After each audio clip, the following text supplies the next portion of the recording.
Hi, this is William with highenergywater.com, and today I'd like to show you how to install an SD501 Enagic machine. It'll work, the same instructions will work on all the Enagic machines from the Sunnis on up to the SD501.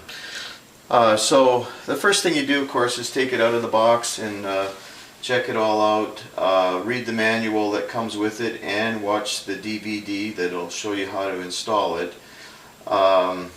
Now when you take the machine out of the box, there'll be the two hoses here, the gray hose and the white hose, and there'll be these little plugs on the end. Don't be alarmed if water comes out of the machine, because they test every single unit before it leaves the factory.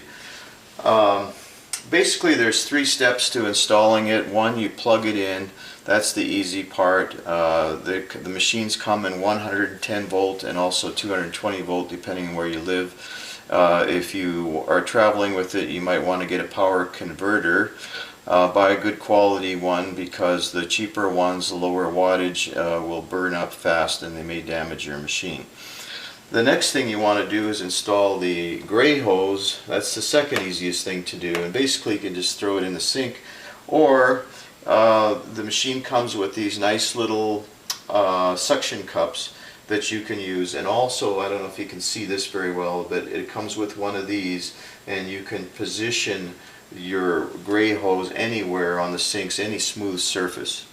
The hardest part is to install the white hose that goes to the tap. Now you notice I have a different installation here. I have a separate cold water tap, which I really like, and I'll talk about that in a later video. But for this one, I'm going to show you how to hook it up to here, because this is the way it's normally hooked up. Basically, you're just going to take the aerator off like this.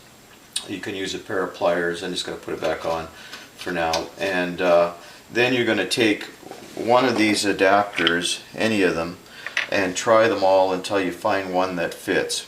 When you find one that fits, and I happen to know this one works on this faucet and this one here, so what I would do is I would put this like this, and then you take this nut off and put it over top like that. So then what you're going to do is screw this into the faucet right here. Make sure you get it in straight and not crooked, and don't force it, because they're plastic and you can strip the threads pretty easily if you're not careful. Now I've connected this machine, disconnected it, brought it to homes and offices to demo it, and I've never had a problem. I never ever stripped these threads, but I've been always very careful with doing it. So you do that, and then once it's on your faucet, you just screw this thing on like this, and hand tight, you know. And if you find that it leaks, you can use pliers, or tighten it a little bit, but be very careful not to over tighten it.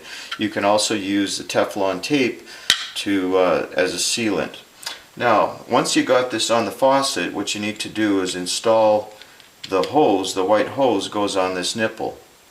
Because the hose is really hard, it will have a hard time getting over this. So what I do is I take the nut and I slide this over the white hose, and then I soak the hose in hot water, very hot water, for about 30 seconds.